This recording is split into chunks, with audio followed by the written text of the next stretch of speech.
আসসালামু আলাইকুম বন্ধুরা, বাংলা সহজ রান্না চ্যানেলে আপনাদের সকলকে স্বাগত। আজকে আমি আপনাদের কাছে একটা নতুন নাস্তা রেসিপি নিয়ে হাজির হয়েছি, তো যেতে কিনা ছোটো বড়ো সকলেরই খুব পছন্দের। তো রেসিপিটা করার জন্য আমি এখানে কিছু উপকরণ নিয়ে নিয়েছি আলু সেদ্ধ, দুটো ডিম সেদ্ধ।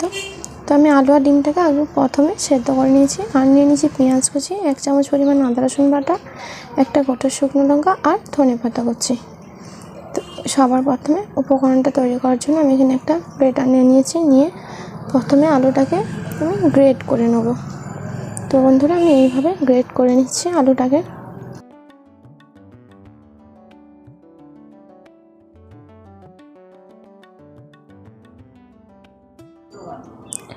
তো আলুটা গ্রেট করা হয়ে গিয়েছে।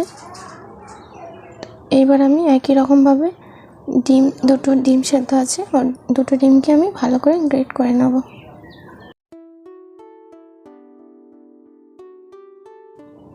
তো বন্ধুরা, আমি দুটো ডিমকেও গ্রেট করে নিয়েছি। তো আমার একদম আলু আর ডিমের গ্রেটটা একদম তৈরি হয়ে গেছে। এবার আমি একটা পুর তৈরি করে নেব। তো তার আগে আমি এখানে দুটো ডিম একটা জায়গায় ভালো করে ফাটিয়ে নেব।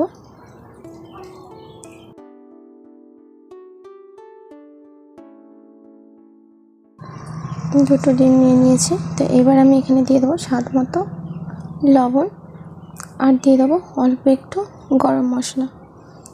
লবণ আর গরম মশলা দিয়ে আমি ভালো করে ডিমটাকে ফাটিয়ে নেব।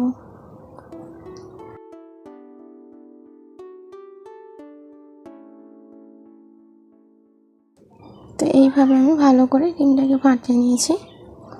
এবার আমি চুলো জ্বালিয়ে এটা গরম করে নেব। তো বন্ধুরা, চুলো জ্বালিয়ে কড়াটা গরম হয়ে গিয়ে এবার আমি এখানে অল্প একটু তেল নিয়ে নিচ্ছি। তেলটা দেওয়ার পরে একটা গোটা শুকনো লঙ্কাকে অর্ধেক করে নিয়েছি। তো লঙ্কাটাকে একটু ভেজে নেব। লঙ্কাটা ভাজা হয়ে যাওয়ার পরে আমি এখানে দিয়ে দিচ্ছি পেঁয়াজ কুচি। পেঁয়াজটাকে আমি একটু লাল করে ভেজে নেব।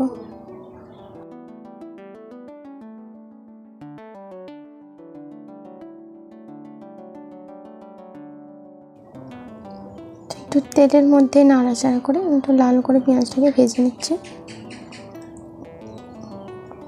বন্ধুরা, পেঁয়াজটা একটু লালভাবে ভাজা হয়ে গিয়েছে। এবার আমি এর মধ্যে দিয়ে দেবো আদা রসুনের পেস্ট। আমি 1 চামচ আদা রসুনের পেস্ট নিয়ে নিয়েছি। এবার পেঁয়াজের সাথে ভালো করে আদা রসুনটাকেও ভেজে নেব, যাতে আদা রসুনের কাঁচা গন্ধটা না থাকে। পেঁয়াজ আর আদা রসুনটাকে আমি ভালো করে তেলের মধ্যে ভেজে নিয়েছি। এইবার আমি এর মধ্যে দিয়ে দিচ্ছি স্বাদ মতো লবণ, 1/2 চামচ হলুদ গুঁড়ো, 1/2 চামচ লঙ্কা গুঁড়ো, আর দিয়ে দিচ্ছি অল্প করে ধনে গুঁড়ো, জিরে গুঁড়ো, আর অল্প একটু গরম মশলার গুঁড়ো। তো এখানে আমি মশলাটা কমই নিয়ে নিয়েছি। তো বন্ধুরা, মশলাটা পেঁয়াজের সাথে ভালো করে ভেজে নেওয়ার পর এখানে দিয়ে দিচ্ছি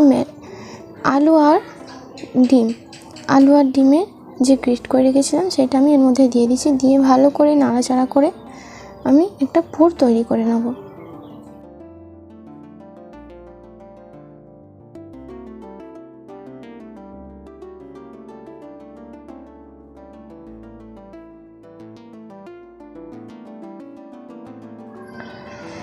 তো বন্ধুরা, বেশ কিছুক্ষণ আমি চুলার আঁচটাকে মিডিয়ামে রেখে ভালোভাবে নাড়াচাড়া করে এইভাবে আমি পুরটাকে তৈরি করে রেখেছি।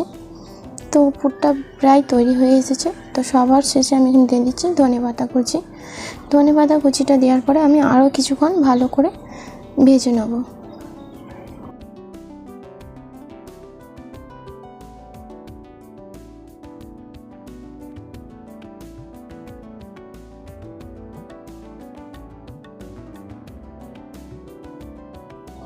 তো আমি কিছুক্ষণ ভালোভাবে নাড়াচাড়া করে ভেজে নিয়ে একদম পুরটাকে তৈরি করে নিয়েছি। এইবার আমি একটা প্লেটের মধ্যে তুলে নেব।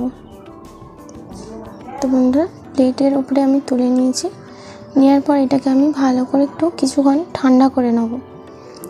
তো এইভাবে আমি একটু ঠান্ডা করে নিয়েছি। এইবার আমি এখানে ব্রেড নিয়ে নিয়েছি।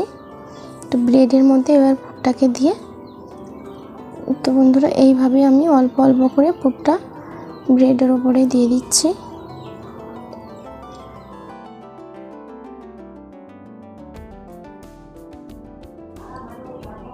অল্প অল্প করে দেবো, তো পরিমাণ মতো বা প্রয়োজন মতো নেবো, বেশি দেবো না। তো আমি এইভাবে পুরটা নিয়ে নিয়েছি। নেওয়ার পরে আরেকটা ব্রেড নিয়ে ওর ওপরে এইভাবে আমি চাপিয়ে দেবো। তো বন্ধুরা একদম আমার রেডি হয়ে গেছে, এটা ব্রেডটা একদম রেডি করে নিয়েছি। তো আবার একই রকমভাবে আমি আবারও তৈরি করে নেব। তো বন্ধুরা আমার এই রেসিপিটা আপনারা অবশ্যই ফলো করবেন এবং বাড়িতে অবশ্যই তৈরি করার চেষ্টা করবেন। আশা করছি বড় ছোট সকলের খুবই ভালো লাগবে এই নাস্তাটা। তো বন্ধুরা আমার এই চ্যানেলে যদি কেউ নতুন এসে থাকেন বা নতুন যদি কেউ দেখে থাকেন, অবশ্যই আমার চ্যানেলটিকে সাবস্ক্রাইব করবেন, লাইক ও শেয়ার করে আমার পাশে থাকবেন। আর পাশে থাকা বেল আইকনটি অবশ্যই ক্লিক করে দেবে, যাতে আমার ভিডিও সবার আগে আপনাদের কাছে পৌঁছে যায়। তো বন্ধুরা তো দেখতেই পাচ্ছেন একই রকমভাবে আমি আবারও তৈরি করে নিয়েছি। এইবার আমি একই রকমভাবে সব তৈরি করে নেব। তো এবার আমি এখানে কড়া বসিয়ে দিয়েছি, দিয়ে অল্প করে একটু তেল নিয়ে নেব। তো বন্ধুরা এখানে আমি কিন্তু সয়াবিন তেল ইউজ করেছি, তো আপনারা চাইলে সরিষার তেলও নিতে পারেন। তো এইভাবে আমি কড়ার মধ্যে তেল দিয়ে একটু তেলটাকে গরম করে নিয়েছি। নেওয়ার পরে আমি যে ব্রেডের মধ্যে যে পুরটা দিয়ে তৈরি করে রেখেছিলাম, সেটা ফাটিয়ে রাখা যে ডিমটা আছে তার মধ্যে উল্টে পাল্টে নেব। এইবার আমি গরম তেলের মধ্যে বা কড়ার মধ্যে দিয়ে দিচ্ছি। তো বন্ধুরা অবশ্যই চুলোর আঁচটা কিন্তু মিডিয়ামে রাখতে হবে। মিডিয়ামে রেখে আমি উল্টে পাল্টে ভালো করে লাল করে ভেজে নেব। তো আমি কিছুক্ষণ এক পিঠ লাল করে ভেজে নিয়েছি। তো দেখতেই পাচ্ছেন এরকমভাবে লাল করে ভেজে নিচ্ছি। তো উল্টো পিঠটা আমি এরকমভাবে আবারও লাল করে ভেজে নেব। তো বন্ধুরা দু পিঠই লাল করে ভাজা হয়ে গিয়েছে। এইবার আমি একটা প্লেটের মধ্যে তুলে নেব। তো একই রকমভাবে আমি আবারও এই নাস্তাগুলো তৈরি করে নেব।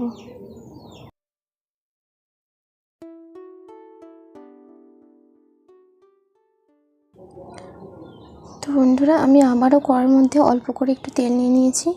একই রকমভাবে ব্রেডটাকে ফাটিয়ে রাখা ডিমের মধ্যে উল্টে পাল্টে নিয়ে কড়ার মধ্যে দিয়ে লাল করে আবারও উল্টে পাল্টে ভাজা করে নিচ্ছি বা ভেজে নিচ্ছি। তো বন্ধুরা আমার এই রেসিপিটা আপনাদের কেমন লেগেছে অবশ্যই আপনারা আমাকে কমেন্ট করে জানাবেন।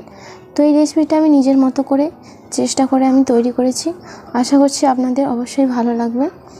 আর আমার ভিডিও যারা নতুন দেখছে বা দেখছো, অবশ্যই আমার চ্যানেলটিকে সাবস্ক্রাইব করবেন, লাইক ও শেয়ার করে আমার পাশে থাকবেন। আর পাশে থাকা বেল আইকনটি অবশ্যই ক্লিক করে দেবেন, যাতে আমার ভিডিও সবার আগে আপনাদের কাছে পৌঁছে যায়। তো বন্ধুরা ভালো থাকবেন, সুস্থ থাকবেন, ধন্যবাদ।